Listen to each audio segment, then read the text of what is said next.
eso es que los pacientes, antes de tener el diagnóstico, van a comenzar a tener glicemias alteradas postprandiales. Lo primero que se altera es la glicemia postprandial, pero no la identificamos porque la mayoría de los análisis los hacemos en ayuno. Quiero que se fijen cómo las complicaciones macrovasculares aparecen antes del diagnóstico de diabetes, al igual que las complicaciones microvasculares. Por eso es importante diagnosticar la diabetes tipo 2 a tiempo. Por eso es importante diagnosticar en la fase de prediabetes o en factor de riesgo para que no desarrolle diabetes.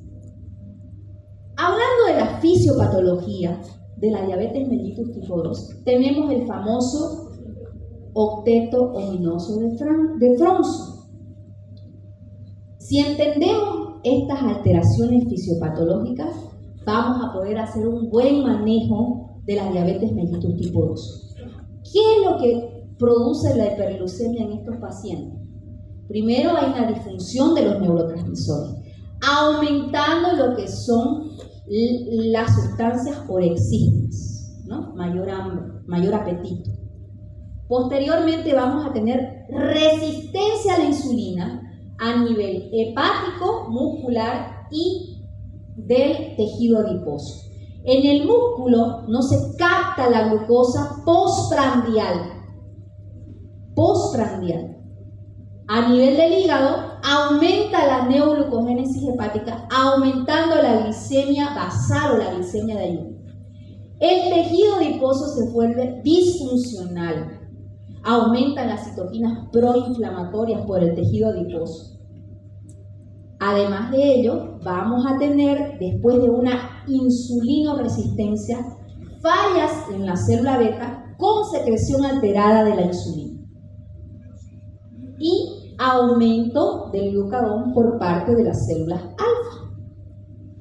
También vamos a tener cambios en la reabsorción de la glucosa. El diabético reabsorbe más glucosa y vamos a tener alteraciones en el efecto incretina, que lo vamos a mencionar más adelante. La diabetes es como un iceberg. La punta que se ve es la diabetes tipo 2, pero fíjense la base, lo que hay en el trasfondo. Esto es lo más importante, porque aquí nosotros podemos actuar.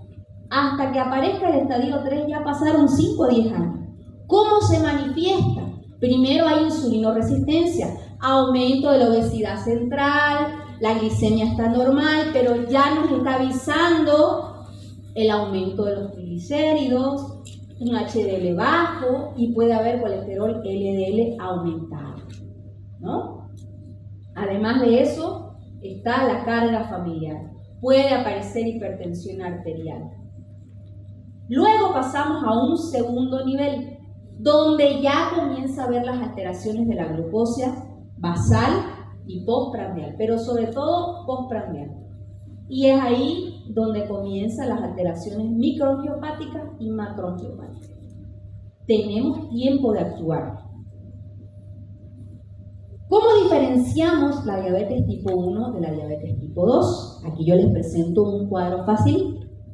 Normalmente la aparición en los diabéticos tipo 1 son en jóvenes, menores, ¿no? Antes era llamado también diabetes infanto-juvenil, pero recuerden que también los adultos pueden tener diabetes tipo 1.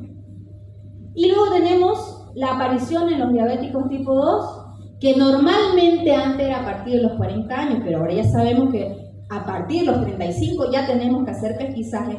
Y también por el aumento de la obesidad infantil tenemos diabetes tipo 2 en los niños. Por eso la edad no hace diagnóstico ni tampoco hace el tratamiento, la clasificación, ni la edad ni el tratamiento que vamos a usar. Dentro de las formas de presentación, la diabetes tipo 1 es aguda, rápida, días. En cambio, la diabetes tipo 2 es insidiosa, larga, progresiva, años puede estar. Los síntomas, muy clásicos en la diabetes tipo 1, y a veces el paciente diabético tipo 2 no tiene ningún tipo de síntoma o muy inespecífico, no tiene la típica poliuria, polidipsia, polifag antes de empezar con el diagnóstico. Los antecedentes familiares, raro en el tipo 1, común en el tipo 2.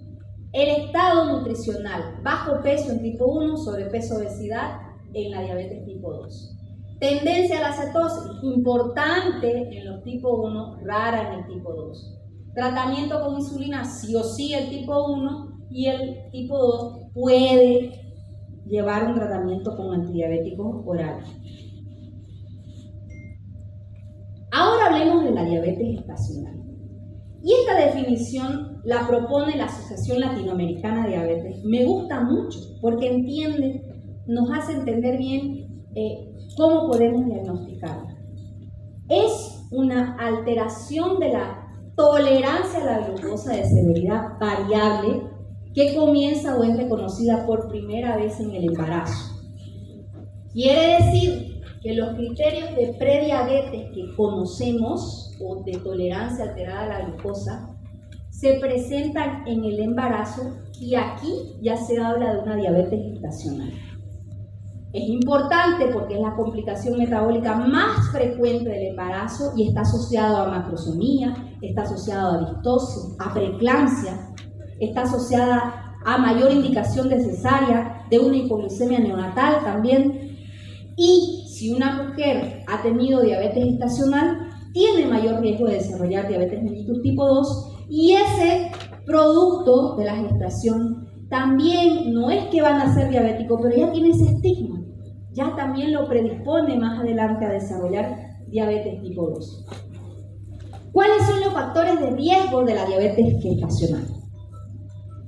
Sobrepeso, obesidad, la edad materna más de 30 años, antecedentes de haber tenido ya una diabetes gestacional, tener familiar diabético de primer grado, tener síndrome de ovario poliquístico, tener signos de insulinoresistencia previa, eso también es importante, o si comenzó ya el embarazo con prediabetes, antecedentes de haber tenido mortalidad perinatal inexplicada, y fíjense ustedes, presentar una glicemia de ayuno mayor a 85 miligramos sobre decilitro en una mujer embarazada ya es un factor de riesgo. En una mujer no embarazada o en una persona que no está en gestación, 85 está perfecto, pero en el embarazo no es así. ¿Cuáles son los criterios diagnósticos? Y aquí yo les propongo dos escuelas. Uno, la ADA, y el otro ALA.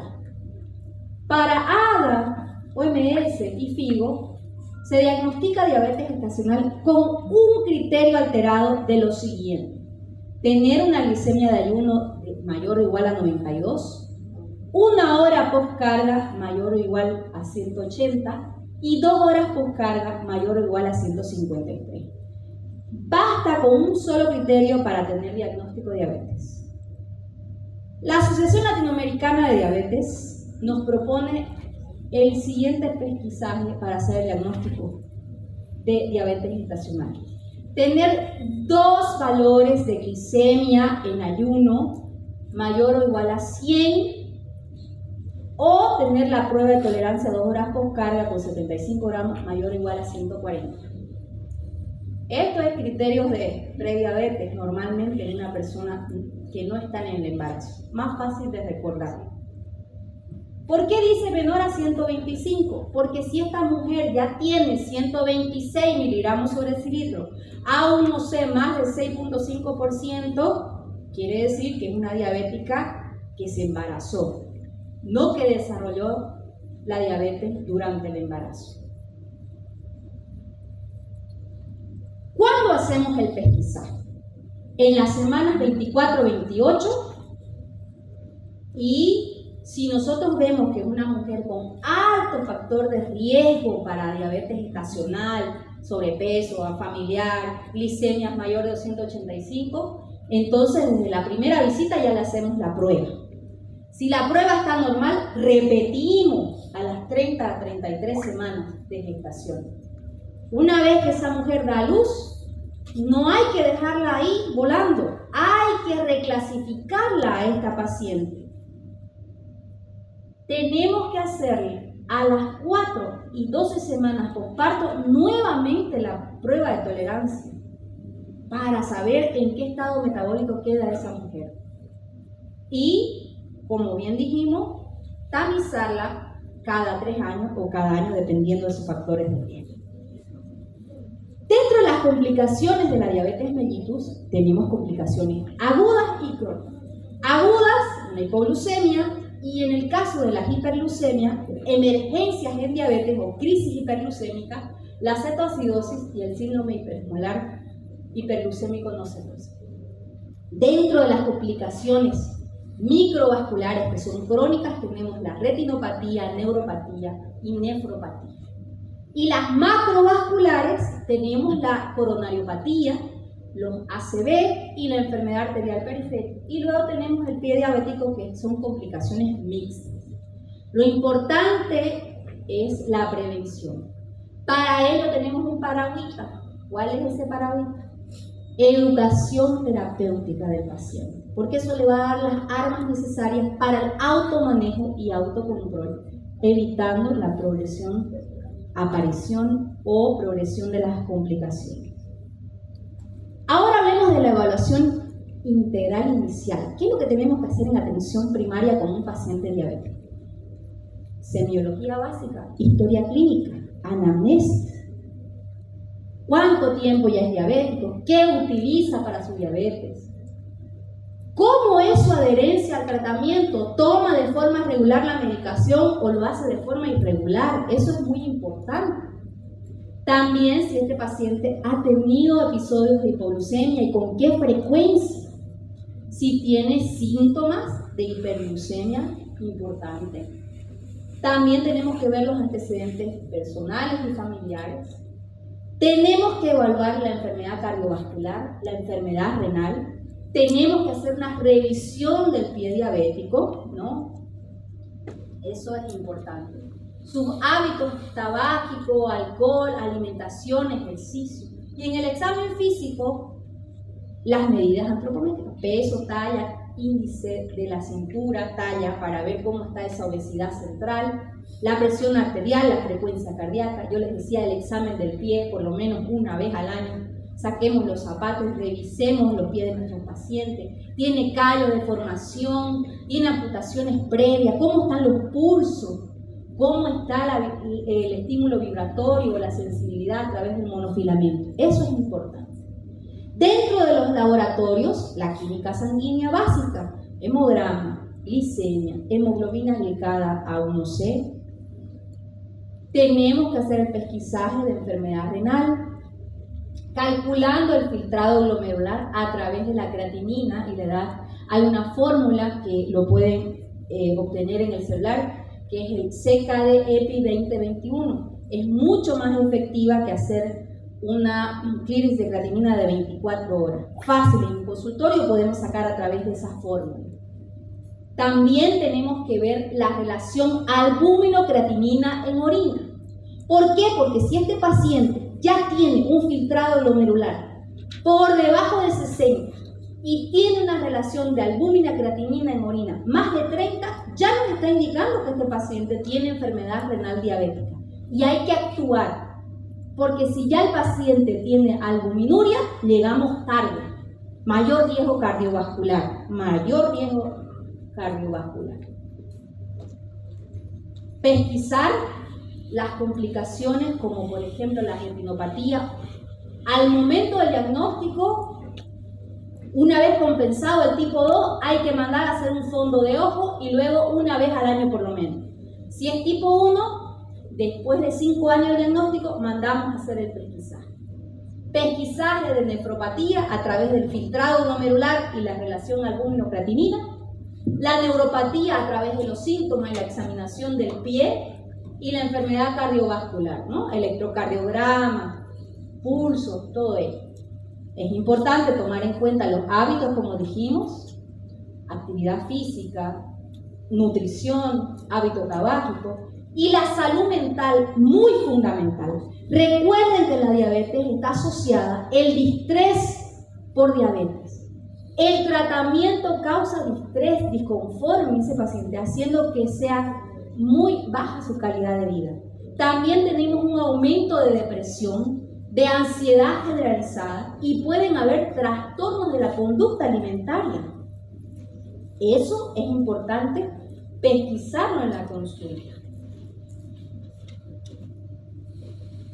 Dentro de las conclusiones, y ya finalizando este primer tema, ya sabemos cuáles son los criterios diagnósticos de diabetes que toma en cuenta. La glicemia de ayuno, la hemoglobina glicada, la glicemia 2 horas post carga con 75 gramos de glucosa. Recordemos que la glicemia de ayuno, si está alterada, hay que repetirla. Si este paciente tiene una glicemia al azar mayor o igual a 200 con síntomas compatibles o que está en una crisis hiperglucémica, no hay duda, aquí ya hay el diagnóstico de diabetes. El tamizaje oportuno, independientemente del peso, independientemente de los factores de riesgo, si tiene más de 35 años, ya hay que pesquisarse. Tenemos que hacer una buena clasificación del tipo de diabetes para darle un tratamiento oportuno. Hacer una evaluación integral al paciente, incluyendo factores de riesgo cardiovascular, función renal y complicaciones crónicas. La diabetes tipo 2 es una enfermedad cardiorrenometabólica. La prediabetes aumenta el riesgo cardiovascular. La atención primaria es clave para la detección, clasificación y seguimiento de las personas con diabetes. Gracias, esto es lo que tengo para el primer tema con ustedes. Esta es una modalidad y las preguntas van al final, si van ahora. Muchísimas gracias, doctora.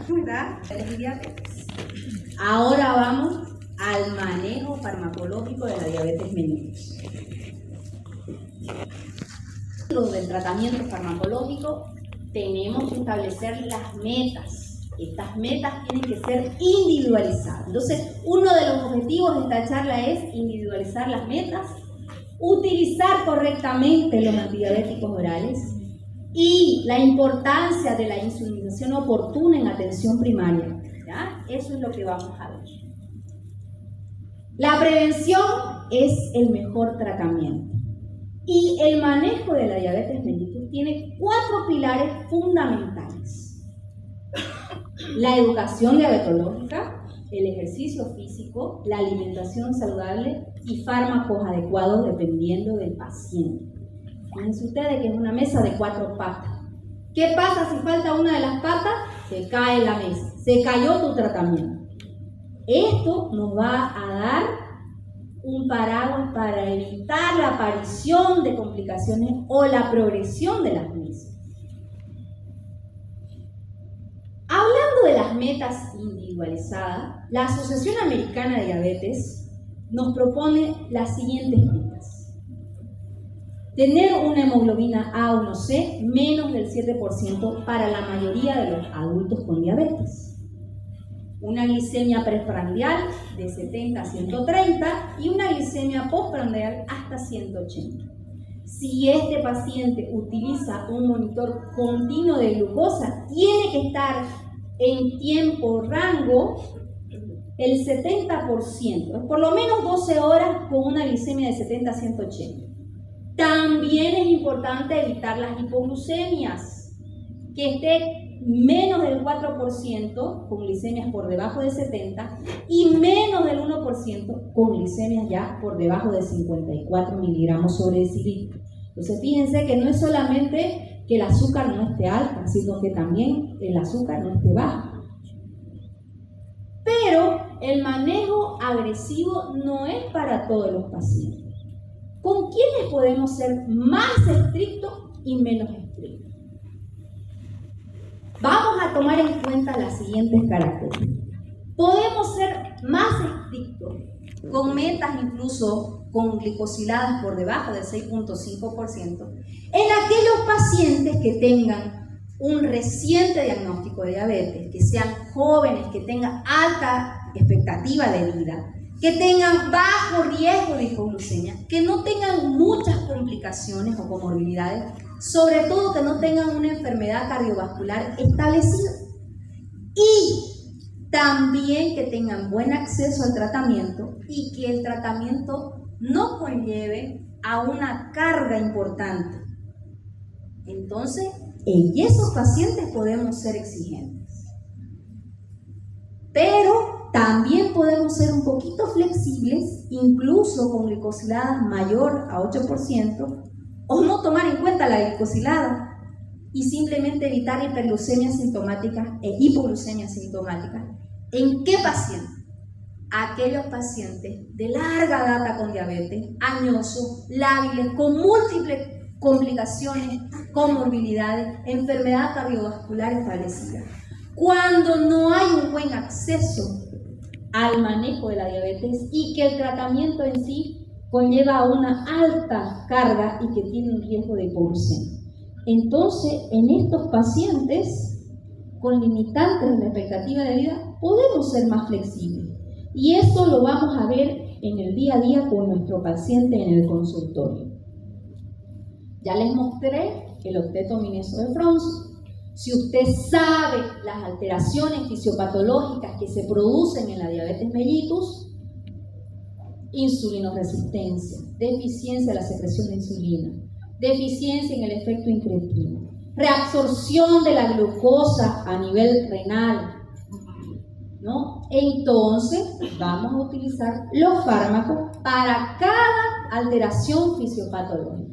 Si yo tengo una insulinoresistencia a nivel hepático, a nivel del tejido adiposo, a nivel del músculo, entonces voy a utilizar medicamentos insulinosensibilizadores, metformina, pioglitazona. Pero sin embargo, está marcada la presencia de la secreción alterada de insulina, pues voy a utilizar insulinosecretores, como la sulfonilurea, las lipinidas, como los GLP-1, las incretinas.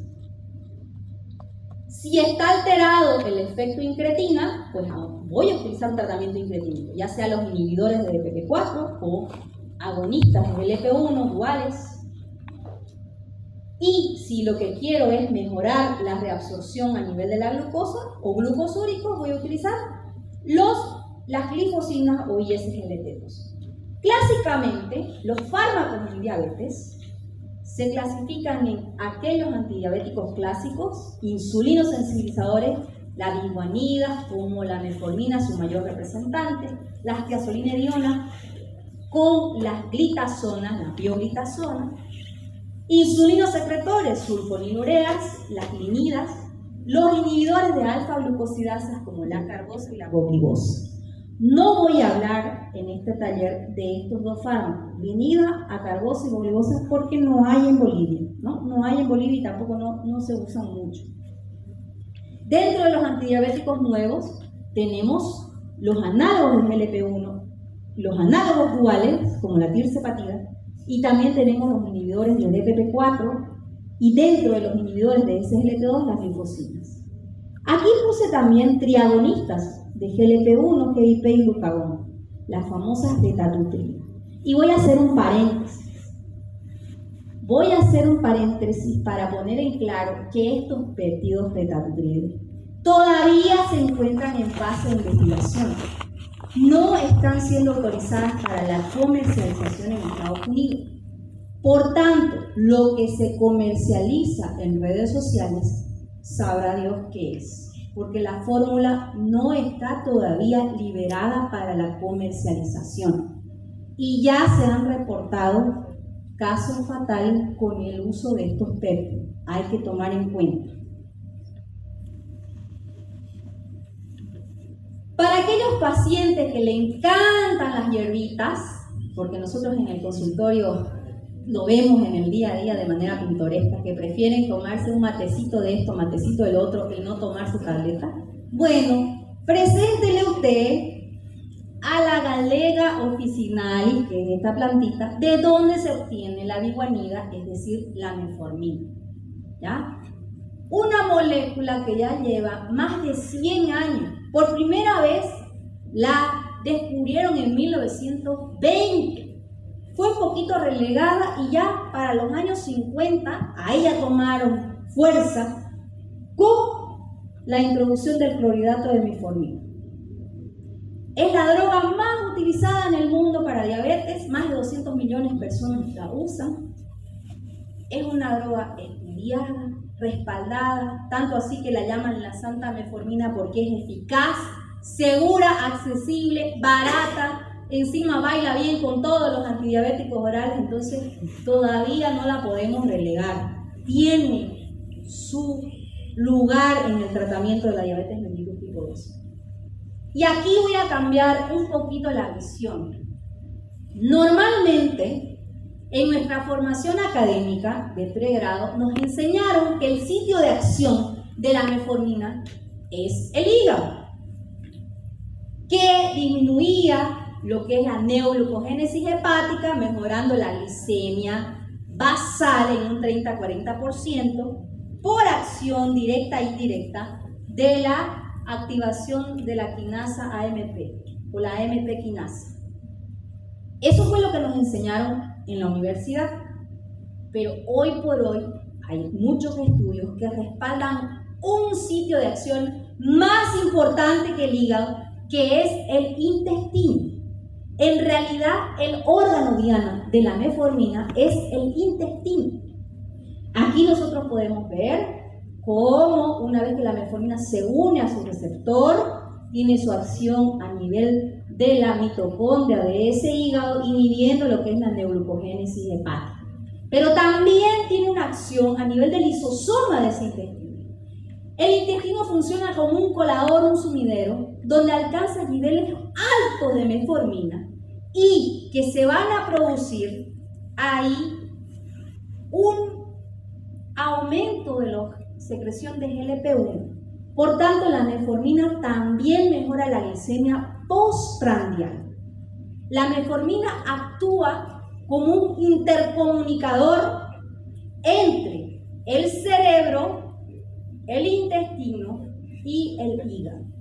A nivel central, la metformina está asociada al estímulo de esta sustancia que es anorexismo, por tanto hay pérdida de peso con el uso de metformina. A nivel sistémico, disminuye la inflamación porque vamos a tener menos sustancias proinflamatorias, protrombóticas. A nivel del hígado, ya dijimos que va a haber una disminución en la neoglucogénesis hepática y también de la lipogénesis. Pero a nivel del intestino, aparte de promover la secreción de GLP-1, va a tener una mejoría en el microbioma. Hay una mejora de la microbiota intestinal. ¿Por qué? Porque aumenta la quermancia y disminuye lo que son los intestinobacterios. Entonces, ese eje cerebro, intestino, hígado nos lo va a dar la metformina. Ya vimos que la metformina entonces reduce tanto la glicemia basal como la postprandial. Es bastante efectiva, puede reducir la hemoglobina glicosilada de 1.5 hasta 2%, mejora la resistencia periférica a la insulina. La dosis inicial es de 500 miligramos a 250 miligramos al día. Pero quiero que miren esta figura. Fíjense ustedes, esta es la barra con 2000 miligramos y esta es con la dosis máxima 2500. La reducción de la glucosa es mayor con 2 gramos. No es dependiente de la dosis máxima. Lo mismo en la hemoglobina glicada. Mayor descenso de la A1C con dosis de 2 gramos.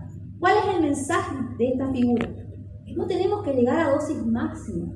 Si el paciente no cumple las metas con una dosis adecuada, no hay para qué aumentar la dosis. Asocia otro fármaco de otro eje fisiopatológico, como incretina, como ISGLT2, dependiendo del perfil del paciente, para tener un mejor control glucémico. Así evitamos mayores efectos secundarios. Viene en presentaciones de liberación convencional, que es la que tenemos en los seguros a corto plazo, de liberación prolongada como la XR, SR-LP. La metformina tiene efectos pleiotrópicos, también nos van a ayudar en el perfil lipídico. En el peso corporal hay una reducción de 1 a 1.5 kilogramos que en los primeros 3 meses de tratamiento. No es que va a seguir tomando metformina y va a seguir perdiendo peso, ¿ya? Eso es importante. Tiene actividad antifibrinolítica, antiinflamatoria. Hoy por hoy hay estudios hasta anticancerígenas y antienvejecimiento también con el uso de la metformina. O sea, está para largo la metformina. Tiene mucho todavía, muchos estudios y mucha evidencia científica. Pero también tiene sus efectos secundarios que hay que tomarlos en cuenta. Uno de ellos es que disminuye la absorción de la vitamina B12, ¿ya? Entonces, suplementar a nuestro paciente. También vamos a tener el sabor metálico, hiporexia, síntomas ácido péptico, y normalmente a veces en el 5% de los pacientes van a descontinuar el tratamiento porque no lo toleran. Se tolera mejor con formulaciones de liberación prolongada. Es importante hacer un ajuste renal. Por debajo de 30 no uso metformina. Si está con 45 continúo, pero por debajo de 45 ya voy reduciendo dosis. Eso es importante. Contraindicaciones. Por debajo de 30 filtrado glomerular, suspendo. Insuficiencia hepática, insuficiencia cardiopulmonar, acidosis metabólica crónica, desnutrición y deshidratación severa por el riesgo de acidosis láctea. Eso también nos va a llevar a que no debemos dar en alcoholismo crónico, cirugías, neoplasias, sepsis, ¿no? O cuando vamos a utilizar estudios de medio de contraste. Se suspende en esos casos, temporalmente, hasta estabilizar el paciente. Luego tenemos otro insulino sensibilizador que son las glitazonas. Estos van a actuar a nivel de los receptores activadores del proliferador de peroxisoma, los PPAR gamma, que nos van a hacer que incremente la captación de glucosa por los tejidos periféricos y mejore así la sensibilidad a la insulina. También tiene sus efectos a nivel del perfil lipídico, mejora el perfil lipídico y de manera general todos los factores de riesgo cardiovascular, a excepción de la insuficiencia cardíaca. Ahí no damos porque van a haber un aumento de retención hídrica, edemas, y no se debe dar con insuficiencia cardíaca. Su poder para bajar la hemoglobina A1C es de 0.8 a 1.5% y la dosis va de 15 a 30 a 45 miligramos. En Bolivia no tenemos pioglitazona sola. Tenemos combinada con metformina, carísima, 15 miligramos con 500 de metformina, pero miércoles vale 20 bolivianos, creo, o sea, un poquito fuera de nuestro contexto, para el poder que tiene, ¿no? Bueno, es una droga que tiene su indicación. ¿En qué pacientes yo contemplo?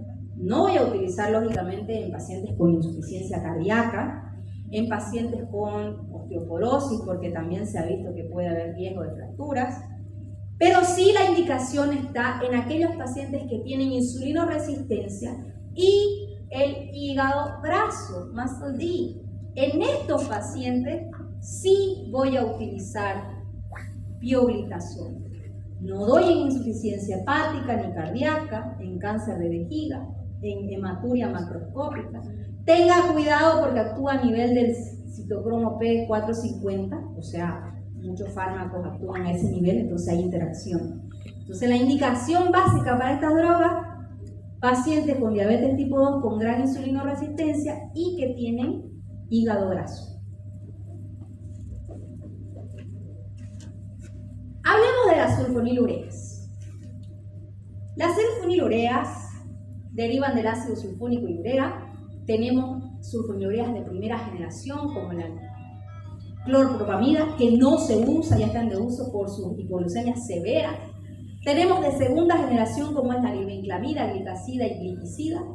Y se puede considerar a la glimepirida como una de tercera generación, ¿no? Porque es un poquito diferente. ¿Cómo actúan? Pues ellos, una vez que se unen al receptor sur de la célula beta, cierran los canales de potasio, provocando una despolarización de la membrana celular, abre los canales de calcio para que ingrese calcio intracelular y esta, con la catmodulina, libera los gránulos de secreción de la insulina, ¿ya? De esa manera actúa. Es una insulina, la exprime a la célula para que produzca insulina, en otras palabras. Gran poder para bajar la hemoglobina glicada, hasta 2%, de 1.5 a 2%. ¿Cuál es la desventaja? Los riesgos de hipoglucemia, sobre todo si utilizamos de primera generación, que ya no se usa, la glibenclamida, que es una de las... Pero también vamos a tener hipoglucemia con las otras. Menor con glicacida, menor con glipicida. La ganancia de peso, 1 a 3 kilos. La pérdida progresiva por fallo secundario. Está usted exprimiendo esa célula beta. Entonces llega un momento en que ya no hay reservas de insulina y ya no va a actuar. No mejora la resistencia a la insulina, que es uno de los factores más importantes fisiopatológicos en la diabetes tipo 2, ¿no? Y va a depender entonces de que esa célula beta tenga reserva de insulina o no. Acá está la glibenclamida, la glicacida de liberación prolongada. No tenemos en Bolivia así, la tenemos combinada también con metformina. Cara también. Tenemos la glimepirida, eso sí, glipicida no hay. Fíjense ustedes, aquí les quiero mostrar esto. Yo traje esta tabla por lo siguiente. Fíjense que la glibenclamida dice hasta 20 miligramos al día. 20 miligramos de glibenclamida en teoría se puede utilizar. Pero lo mismo, solamente estamos atacando la insulinodeficiencia. Pero el paciente tiene insulinoresistencia, defectos incretina, tiene mayor reabsorción de la glucosa. Entonces, en vez de utilizar altas dosis de un medicamento, combine. Los riesgos de hipoglucemia son importantes con la glibenclamida porque son de larga duración, 24 horas. Entonces, evitar en pacientes ancianos, y cuando el filtrado glomerular está por debajo de 60, ya no uso glibenclamida, alto riesgo de hipoglucemia. Con respecto a la glimepirida, hasta 8 miligramos al día se puede dar. También tiene una larga duración, pero se puede dosificar mejor y se usa con cautela en ancianos. De preferencia, no utilizar en pacientes ancianos sulfonilurea. ¿Ya? Eso es importante. Toda hipoglucemia causada por sulfonilurea se debe manejar hospitalizado. No es compensarlo al paciente y mandarlo para la casa. Ese paciente se tiene que quedar, porque fíjense su larga duración. Este paciente puede volver a hacer hipoglucemia en su casa. Contraindicadas en alergia por la sulfamida o tiacidas, encetosis, cirugía mayor, traumatismo, enfermedades intercurrentes y no se debe usar en embarazo y lactancia. Por debajo de 30 no se usa, por debajo de 60 tomar precaución, salvo la glibenclamida, mejor no usar. Bueno, ahora hablemos de nuevos fármacos, como son las incretinas. Primero que nada tenemos que saber que la secreción intestinal de insulina es el efecto incretina. ¿Qué sucede cuando llega la glucosa vía oral? Las células K y L del intestino van a producir estos péptidos como ser el GLP-1 y el GIP. Esos GLP-1 van a actuar a nivel central inhibiendo el apetito. A nivel periférico, en el páncreas, promueve la secreción de insulina por parte de las células beta e inhibe la secreción de glucagón por parte de las células A. Además de ello, tiene un efecto de que va a retrasar el vaciamiento gástrico. Por tanto, este paciente, primero que nada, no tiene apetito y está lleno más tiempo, favoreciendo la pérdida de peso. ¿Ya? Entonces, estos fármacos tienen bajo riesgo de hipoglucemia porque son glucosa dependientes. Pero, ¿qué es lo malo? Aquí aparece la dipeptidilpeptidasa 4, que es una enzima que rápidamente, en cuestión de 2 a 3 minutos, la degrada. Se acabó el efecto de la GLP-1 y de la GIP. Entonces, ¿qué ha hecho la farmacología? O sintetizamos análogos de GLP-1 que sean resistentes a la dipeptidilpeptidasa 4, o utilizamos inhibidores de DPP-4. ¿Ya? Entonces, Aquí ustedes tienen la larga lista de análogos de GLP-1 de primera generación, segunda y de nueva generación con la tirzepatida. Normalmente, las de primera generación eran de uso diario. Luego vinieron las de liberación extendida que se pueden utilizar semanales. Por ejemplo, la semaglutida hay en su presentación oral y en su presentación subcutánea. Todas estas actúan a nivel del GLP-1. Pero luego tenemos una de última generación, que es la tirzepatida, que además actúa a nivel del GIP. También es una vez a la semana. ¿Cuáles son los beneficios de utilizar estas medicinas? Bueno, vamos a tener una potente reducción de la hemoglobina glicosilada A1C, de 1 a 1.8 y con tirzepatida hasta más de 2%, bastante potente para bajar la glucosa. La pérdida de peso también es importante, mucho más para la tirzepatida, ¿no? Beneficio cardiovascular ya recontra demostrado a través de todos estos estudios, tanto para dulaglutida, semaglutida, tirzepatida, semaglutida vía oral o subcutánea. Beneficio renal también demostrado con los siguientes estudios. Entonces, ¿en qué pacientes están contraindicados de forma absoluta? Aquellos pacientes que tienen hipersensibilidad ya conocida al fármaco.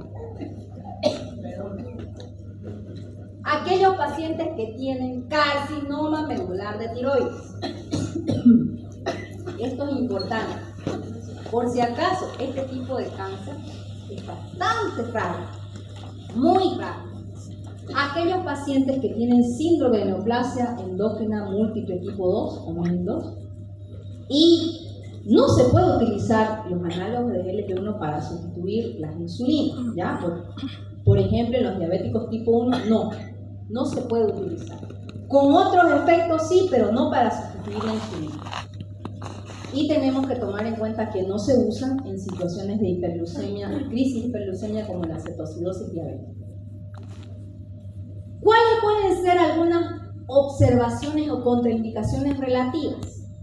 Por ejemplo, si el paciente ya tiene una gastroparesia importante, ahí hay que valorarlo antes de utilizar.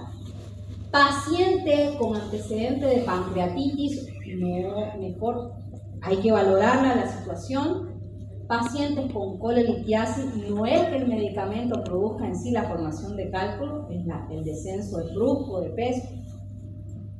Aquellos pacientes que tienen enfermedad inflamatoria intestinal también pueden tener muchos efectos secundarios con el uso de estos medicamentos. No debemos usarlo en embarazo ni lactancia, lógicamente, ¿ya? Y una semana antes de que el paciente vaya a cirugía, tiene que suspender este medicamento. No se pueden utilizar durante una programación quirúrgica. Gracias. Entonces, en resumen, tenemos beneficio metabólico en el peso, cardiovascular, renal, bajo riesgo de hipoglucemia y además de eso perdemos peso, eso es importante. Ahora hablemos de los inhibidores de DPP-4. Los inhibidores de DPP-4 tenemos la sitagliptina, vildagliptina, saxagliptina y aloglutina, ¿no?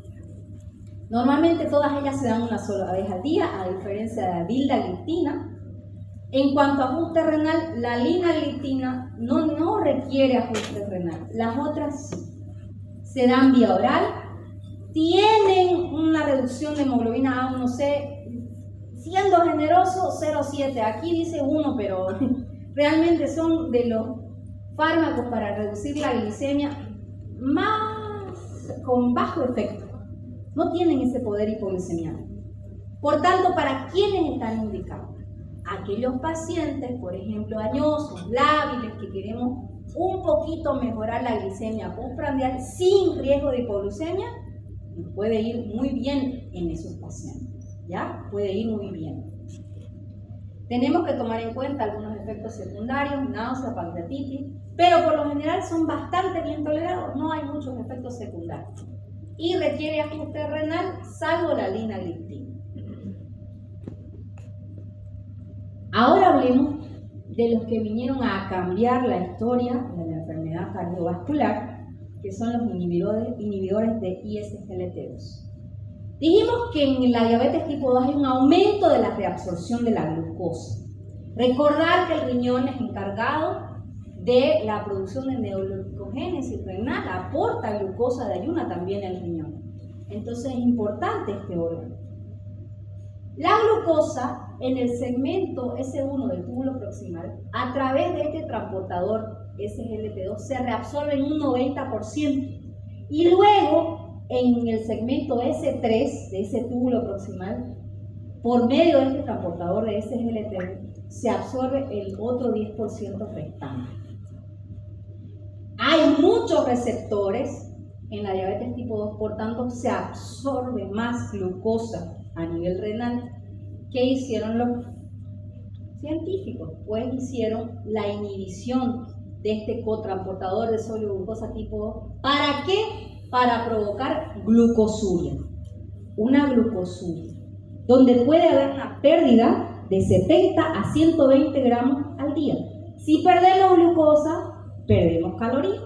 Normalmente un gramo de carbohidrato te va a dar 4 kilocalorías. Entonces, si perdemos 70 por 4, ¿cuánto es? 28, 280 kilocalorías solamente tomando. O sea, este medicamento también ayuda en el descenso de peso, no tanto como los análogos de GLP-1, pero sí vamos a tener ese efecto. Aquí se los presento. La primera fue la dapaglifosina, 10 miligramos al día. Luego tenemos canaglifosina, empaglifosina, ertuglifosina y sotaglifosina. Todos ellos hicieron un estudio cardiovascular, primero para demostrar que eran seguros, que no provocaban riesgo cardiovascular. ¿Por qué? Déjenme volver un poquito en el tiempo. En el año 2007, aquellos pacientes que utilizaron rosiglitazona aumentaba el riesgo cardiovascular. Entonces, a partir de ahí, la FDA dijo, no, todo medicamento nuevo en diabetes tiene que tener estudios controlados que demuestren que la droga es segura a nivel cardiovascular. Pero he aquí lo importante de estas drogas, que no solamente demostraron que eran seguras para la parte cardiovascular, sino que mejoraban el riesgo cardiovascular, tenían efecto beneficioso, ¿no? Eso es lo importante. Estas medicinas tienen su efecto metabólico, reducen la hemoglobina glicosilada de 0.5 a 1%. Hay una pérdida de peso de 2 a 3 kilogramos con el uso de estos medicamentos. Vamos a tener una mejoría también en la grasa visceral. Beneficios sistémicos ya comprobados por todos los estudios. A nivel cardiovascular, en la insuficiencia cardíaca, sobre todo, menos hospitalización, reduce las hospitalizaciones por insuficiencia cardíaca. También había una reducción de lo que es la presión arterial, aumento o mejoría, mejor dicho, de la albuminuria, protección renal, disminución del ácido úrico, mejora de la rigidez arterial. Entonces, esta droga es una droga cardiorrenometabólica. ¿Qué dijimos que era la diabetes mellitus tipo 2? Una enfermedad cardiorrenometabólica. ¿De qué se mueren nuestros pacientes? Enfermedades cardiovasculares y renales. Entonces, estas drogas vinieron a cambiar eso. Otros beneficios. También se ha visto su beneficio en hígado graso. Tiene efectos antiinflamatorios, tiene efectos también a nivel de óseo, ¿no? A nivel óseo. Esto también está en estudio. Pero como toda medicina tiene sus efectos secundarios. Uno de ellos son las infecciones geniturinarias por hongo. Nada que con una buena indicación al paciente de higiene no se pueda sobrellevar. No necesariamente es una indicación de retirar la medicación. Infecciones urinarias, pero se pueden manejar. Hay que tomar en cuenta que son diuréticos osmóticos, entonces puede producir poliuria. Cuidado con aquellos pacientes que utilizan diuréticos, porque pueden provocar hipotensión y deshidratación, entonces hay que tomar en cuenta.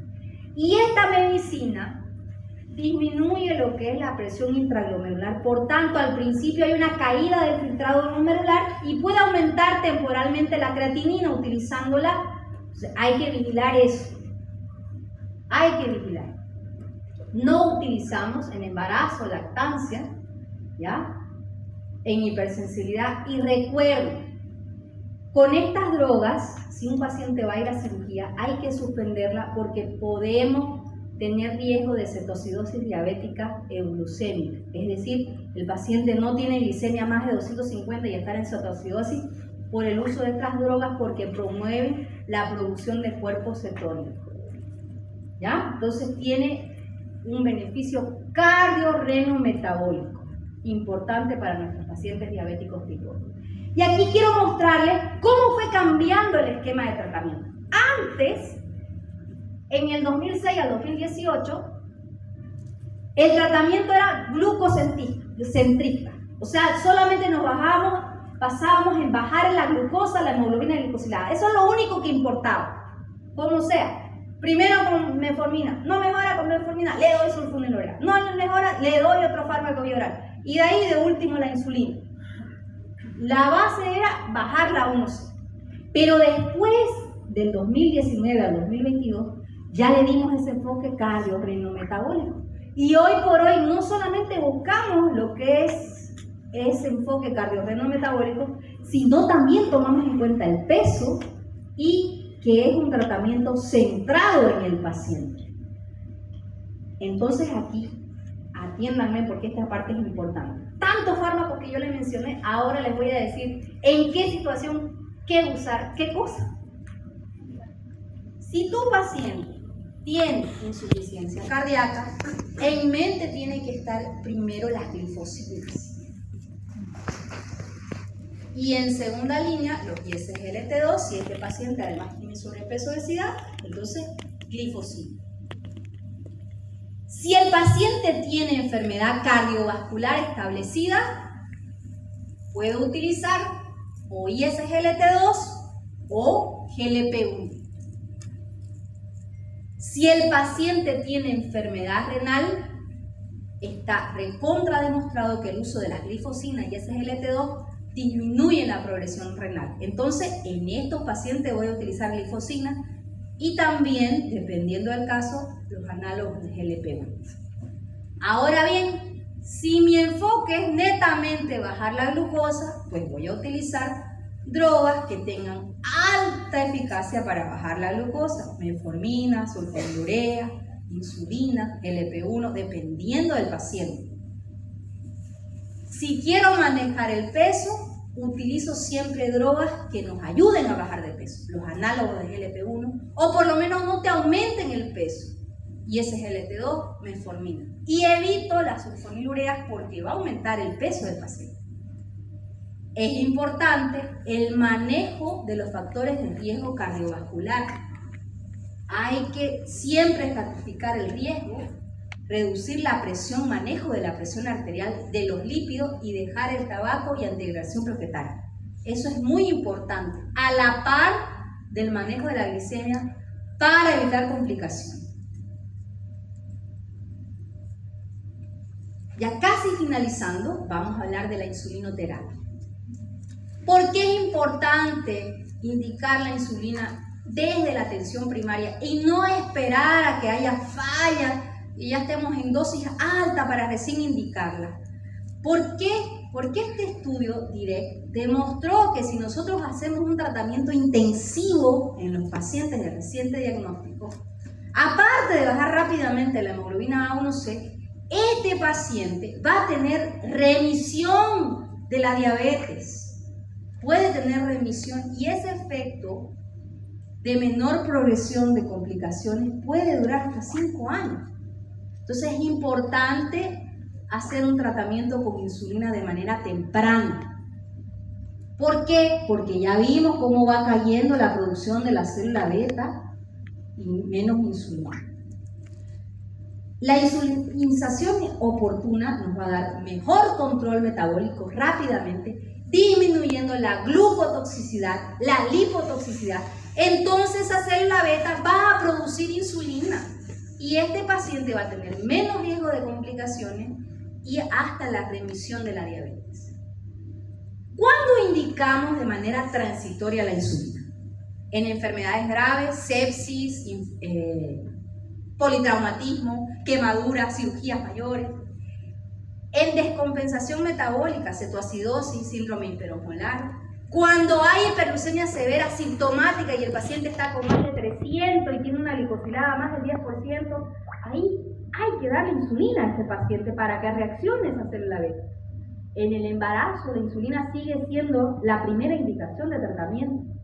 Cuando hay enfermedades gastrointestinales como pancreatitis, ilio, mala absorción, o cuando no tenemos una buena tolerancia de los antidiabéticos orales, pues vamos a utilizar de forma transitoria la insulina.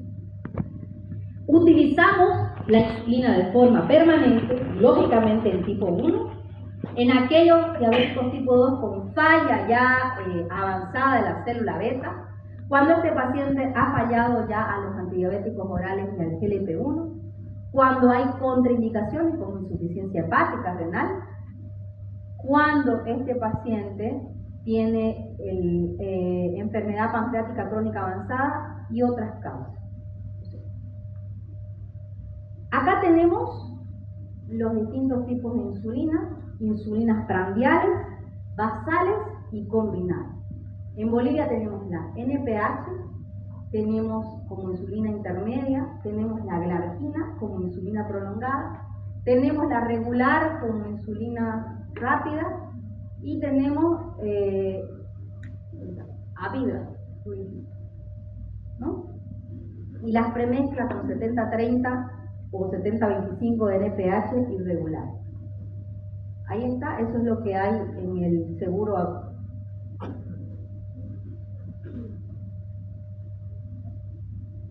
Estas son las presentaciones enviables para colocarse con jeringas de insulina, los pen descartables, los reutilizables, con sus cartuchos para ser reemplazados.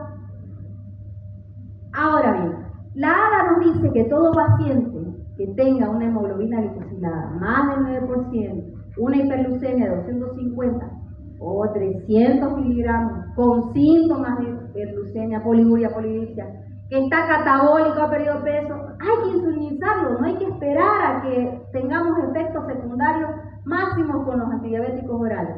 Si está en plan de embarazo o está embarazada y hospitalizado, hay que usar insulina. ¿Ya? ¿Qué insulina elegir? Normalmente siempre empezamos con la basal. Con la basal. ¿En qué dosis? De 0.1 a 0.2 unidades por kilogramo día. Esto es un pantallazo rápido porque la insulinoterapia es un arte y una ciencia que nos llevaría mucho más tiempo. Tenemos que administrarlo generalmente bedtime, dicen los americanos, una dosis al acostarse, y hay que educar al paciente sobre las buenas técnicas de inyección, la rotación de los ciclos, almacenamiento adecuado de la insulina y el manejo de las hipoglucemias. Acá tenemos cómo ajustar la dosis. Normalmente con el glucómetro hacemos un monitoreo y dependiendo del esquema vamos sumando 2 unidades cada 3 días aproximadamente hasta obtener una glicemia de 1 de 80 a 130 miligramos sobre decilitro. Tenemos distintos esquemas. Podemos empezar con insulina basal y luego darle un refuerzo de insulina rápida en la comida principal, o podemos también utilizar un esquema basal bolo donde dividimos el 50% de lo que hemos calculado por kilogramo peso, 50 basal y 50 prandial, ¿ya?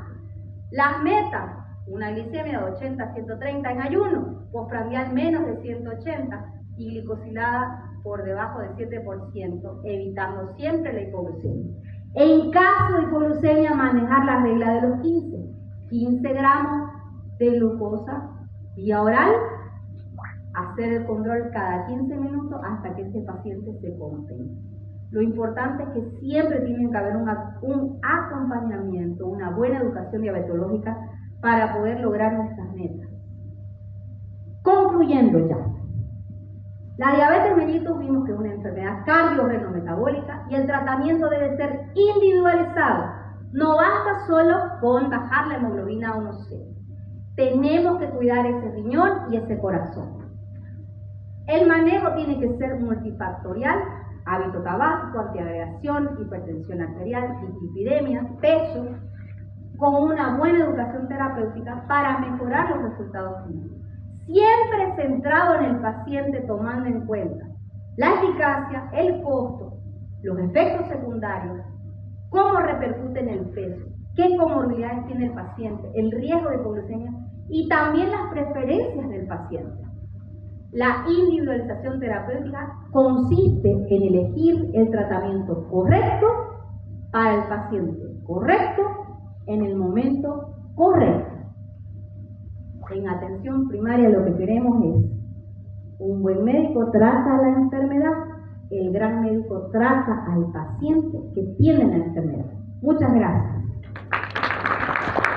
Para el estudio de la diabetes mellitus, ACEBIN organiza talleres de insulinoterapia, donde después de tanto bla bla teórico pasamos a los manos a la obra, o sea, la parte práctica. Estén atentos en mi Facebook, en ACEBIN, para nuevos talleres. Muchísimas gracias. Excelente presentación.